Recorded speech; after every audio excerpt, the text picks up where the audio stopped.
എങ്ങനെയുണ്ട് കറി?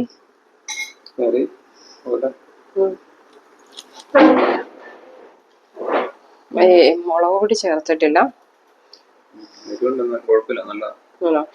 എരിവ് കൂടുതലാ. ചില കസ്റ്റമർ ഇത് എരിവ് സ്പൈസി അല്ലാത്ത ചോദിച്ച കസ്റ്റമറാ ഉണ്ടല്ലേ.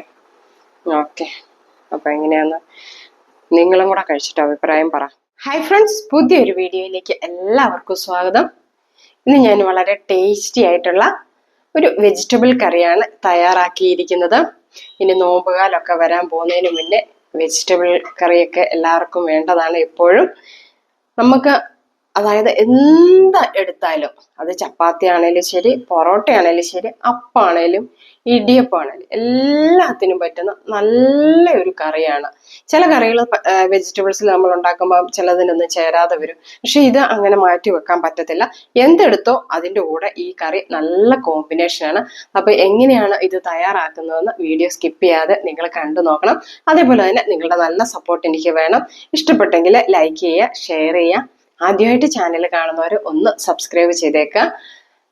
നമുക്ക് എങ്ങനെ ഉണ്ടാക്കുന്നതെന്ന് വീഡിയോ കണ്ടിന്യൂ ചെയ്യാം. ഞാൻ പച്ചക്കറികളെല്ലാം ഇവിടെ ആദ്യം തന്നെ കഴുകി കട്ട് ചെയ്ത് റെഡിയാക്കി വെച്ചിട്ടുണ്ട്. നമ്മൾ തുടങ്ങുന്നതിന് മുന്നേ എല്ലാം ഇതുപോലെ എടുത്തു വെക്കുകയാണെങ്കിൽ നമുക്ക് വേഗം കറികളുടെ പണികളൊക്കെ ഈസി ആയിട്ട് കഴിയും കേട്ടോ.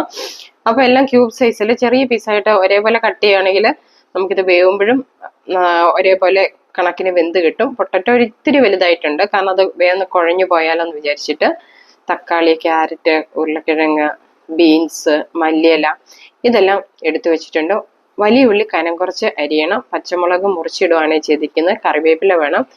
ഇഞ്ചിയും വെളുത്തുള്ളിയും ചെറുതായിട്ട് ചോപ്പ് ചെയ്ത് എടുക്കണം. പിന്നെ നമുക്ക് ഇതിന് കാര്യമായിട്ട് വേണ്ടത് സ്പൈസസ് ആണ് വേണ്ടത്. അതായത് ഹോൾ സ്പൈസസ് വേണം. ഉണക്കമുളക്, ബേ ലീഫ്, പെരിഞ്ചീരകം, ഏലക്ക, കറുവാപ്പട്ട, അങ്ങനെ എല്ലാ സാധനവും അത് വേണം. വെളിച്ചെണ്ണയിലാണ് പാചകം ചെയ്യാൻ പോകുന്നത്. ഒരു നല്ല നാടൻ രുചിയാണ്.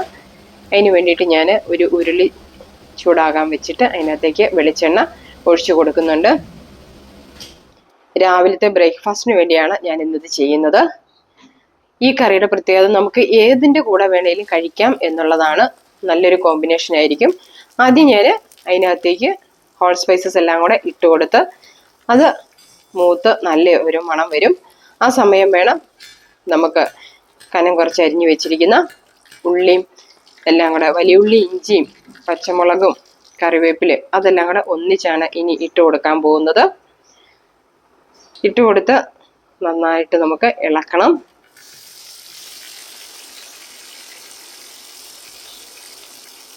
നമ്മൾ ഈ ഉള്ളി ഇടുന്ന സമയം തന്നെ കുറച്ച് ഉപ്പും കൂടെ ചേർത്ത് കൊടുക്കും കേട്ടോ. ഒന്ന് വേഗം ഒന്ന് വഴന്ന് വരാനും നമ്മുടെ ഉള്ളിയൊക്കെ ഒന്ന് സോഫ്റ്റ് ആകാനും വേണ്ടിയിട്ടാണ്. ഉള്ളി ഒരുവിധം നന്നായിട്ട് വഴന്ന് വരികയാണ് നമ്മുടെ കറിക്ക് കൂടുതൽ കൊഴുപ്പും ടേസ്റ്റും ഒക്കെ കിട്ടുക. അതുകൊണ്ട് ഞാനത് ഒരു മീഡിയം ഫ്ലെയിമിലിട്ടിട്ട് കുറച്ച് സമയം വഴറ്റിയെടുക്കുന്നുണ്ട്. ഉപ്പ് നമുക്കൊരു 2 പ്രാവശ്യമായിട്ട് ചേർക്കാം. ആദ്യം നമുക്ക് മുഴുവനും ചേർക്കണ്ട, കാരണം വെജിറ്റബിൾസ് ഒക്കെ ഇടുന്ന സമയത്ത് അതേലും കൂടെ പിടിക്കാൻ വേണ്ടിയിട്ട്. ഇനി ഉള്ളി ഒന്ന് മൂടി വെച്ച് സോഫ്റ്റ് ആകാൻ വെയിറ്റ് ചെയ്യാം. ആ സമയം നമുക്ക് തേങ്ങയുടെ 1-ാം പാലും 2-ാം പാലും എടുത്ത് മാറ്റി വെക്കണം. നല്ല പച്ച തേങ്ങയുടെ പാലാണെങ്കിൽ കറിക്ക് ഒന്നുകൂടെ ടേസ്റ്റ് കൂടുതലായിരിക്കും കേട്ടോ. അപ്പോൾ 1-ാം പാലും 2-ാം പാലും അതെടുത്ത് മാറ്റി വെച്ചിട്ടുണ്ട്. ഉള്ളി ഇവിടെ വഴന്ന് വരുന്നുണ്ട്. കുറച്ചുകൂടി ഒന്ന് ഫ്രൈ ആവുകയാണെങ്കിൽ നല്ലതായിരിക്കുമേ. നന്നായിട്ട് ഉള്ളി വഴന്നതിന് ശേഷം അതിനകത്ത് ഒന്ന് ലോ ഫ്ലെയിം ആക്കണം. ലോ ഫ്ലെയിം ആക്കിയിട്ട് പൊടികളൊക്കെ ഇട്ട് കൊടുക്കണം. അപ്പോൾ മുളക് പൊടി ചേർക്കുന്നില്ല, മഞ്ഞൾപ്പൊടിയും മല്ലിപ്പൊടിയും ആണ് ഇപ്പോൾ ചേർക്കുന്നത്. മുളക് പൊടി ചേർക്കാത്ത എന്താണെന്ന് വെച്ചാൽ, ഇന്ന് എനിക്ക് ഓർഡർ ചെയ്തിരിക്കുന്ന കസ്റ്റമർ എരിവ് കുറഞ്ഞ കറി എന്നാണ് പറഞ്ഞിരിക്കുന്നത്. പക്ഷേ എനിക്ക് തോന്നുന്നു പച്ചമുളക്, ഉണ്ടമുളകുണ്ടല്ലോ, അതിന് നല്ല അത്യാവശ്യം കാര്യം ഞാൻ 5 മുളക് എടുത്തിട്ടുണ്ടായിരുന്നുള്ളൂ. എന്നിട്ടും കൂടെ നല്ല എരിവ് പോലെ കറിക്ക് തോന്നിയിട്ടുണ്ട്. ഇനി നമ്മൾ അരിഞ്ഞു വെച്ചിരിക്കുന്ന വെജിറ്റബിൾസ് എല്ലാം കൂടെ ഇട്ട് കൊടുക്കണം. അത് ഈ മസാലയിൽ കിടന്ന് നല്ല രീതിയിലൊന്ന് ഇളക്കി യോജിപ്പിച്ച് റെഡിയാക്കി എടുക്കണം. മസാല എല്ലാ പീസിൽ പിടിക്കണം. ഈ സമയമാണ് നമ്മളിനി കുറച്ച് ഉപ്പും കൂടെ ചേർത്ത് കൊടുക്കേണ്ടത്. ചില കഷ്ണങ്ങൾക്കൊന്നും ഉപ്പ് കറിയിൽ വെന്ത് വരുന്ന സമയത്ത് ഇങ്ങനെ പിടിക്കുവാണെങ്കിൽ നല്ലതായിരിക്കും. അല്ലെങ്കിൽ പിന്നെ ഉപ്പ് ടേസ്റ്റ് കുറഞ്ഞു പോകും. ഇപ്പം ഞാൻ ഒഴിച്ചിരിക്കുന്നത് നല്ല ചൂട് വെള്ളമാണ്. അതായത് നമ്മൾ വെജിറ്റബിൾസ് എല്ലാം അതിനകത്ത് കിടന്ന് വഴന്ന് വന്നതുകൊണ്ട് നല്ല ചൂടുവെള്ളം ഒഴിച്ച് ആ പീസെല്ലാം ഒന്ന് വെന്ത് വരണം, ഒന്ന് സോഫ്റ്റ് ആകണം. ഇപ്പം എന്താ നമ്മൾ ഒഴിച്ച വെള്ളം എല്ലാം വറ്റി വന്നിട്ടുണ്ട്. ഇനി ഇതിനകത്തേക്ക് തക്കാളി നമുക്ക് ആദ്യം വേണേലും ചേർക്കാം. ഞാൻ ഇന്ന് തക്കാളി ഇപ്പോൾ പച്ചക്കറിയൊക്കെ വെന്തതിന് ശേഷമാണ് ചേർക്കുന്നത്.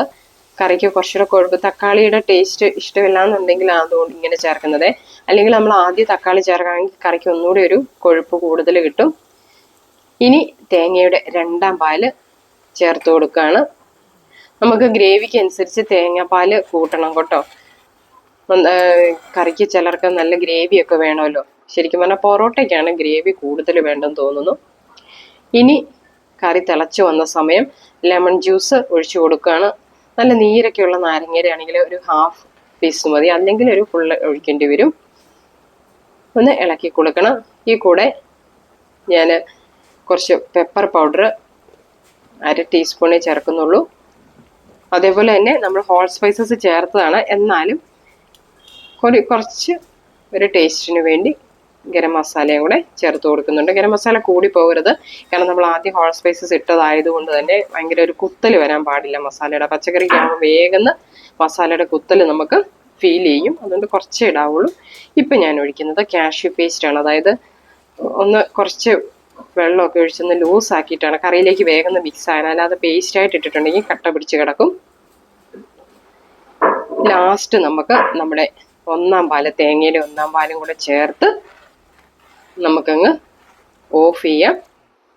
ഇതൊക്കെ എങ്ങനെയാണ് ചേർക്കേണ്ടതെന്നുള്ളതിൻ്റെ ശരിക്ക് ഉള്ളത് എല്ലാം ഞാൻ ഡിസ്ക്രിപ്ഷനിൽ കൊടുത്തിട്ടുണ്ട് കേട്ടോ.